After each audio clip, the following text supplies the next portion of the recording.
President Donald Trump claimed he had secured additional military spending commitments from NATO allies, touting $33 billion in extra funding. The president held an unscheduled press conference Thursday, telling reporters he had secured spending commitments more significant than NATO had ever seen before.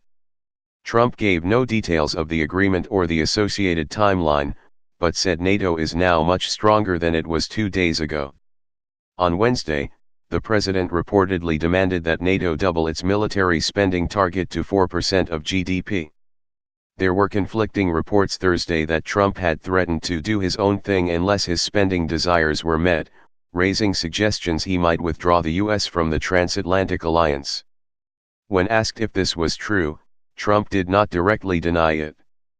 "I told people that I would be very unhappy if they didn't up their commitment very substantially," he said, adding that his commitment to NATO is very strong. A journalist asked whether Trump thought he could withdraw the U.S. from NATO without congressional approval, to which the president said, "I think I probably can, but that's unnecessary."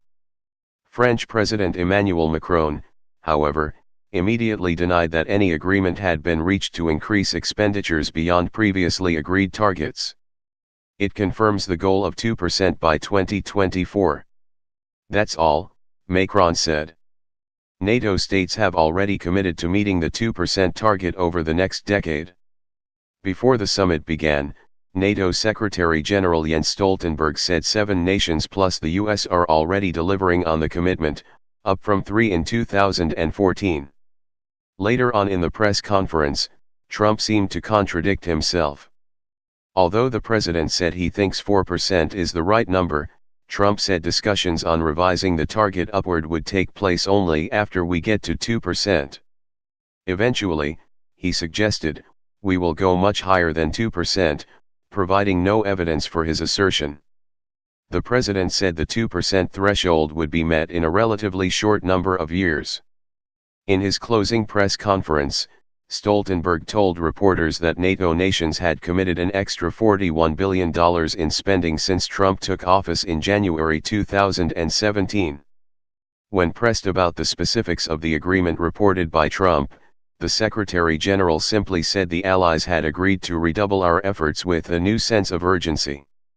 From the campaign trail to the Oval Office, Trump has consistently complained that the U.S. pays too much toward the defense of Europe, branding the NATO system unfair. The president came to Brussels with a clear goal in mind, to get fellow alliance members to spend more. Whether he delivered on this or is taking credit for previous agreements is not yet clear. Trump clearly believes he has scored a big win. "Stoltenberg gave us total credit, meaning me I guess," he told reporters. As for the reaction of other leaders, Trump said, "Everybody in the room thanked me." The press conference concluded a testy 2 days in Brussels. The president began his visit with a blistering attack on Germany at a breakfast meeting with Stoltenberg Wednesday, claiming NATO's largest European country is totally controlled by Russia.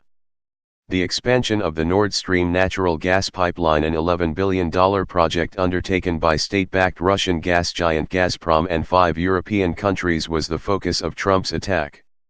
Ultimately, Germany will have almost 70% of their country controlled by Russia with natural gas, he said, arguing the project should have never been allowed to have happened. It is worth noting that Trump has recently been pushing European leaders to buy more American natural gas, so his comments did not seem to stem purely from a concern over German sovereignty. The president did sign the joint NATO declaration that denounced Russia's aggressive actions. The statement said the Kremlin's actions had reduced stability and security, increased unpredictability, and changed the security environment. The declaration repeated the alliance's condemnation of Russia's illegal and illegitimate annexation of Crimea and ongoing destabilization of eastern Ukraine, as well as provocative military operations and exercises along NATO member borders and airspace. Leaders also criticized Russia's hybrid actions, including attempted interference in numerous elections, widespread disinformation campaigns, and malicious cyber activities. Trump arrived late for the first meeting of the day, a session intended to voice support for Ukraine and Georgia, both of which are battling Russian-backed separatists.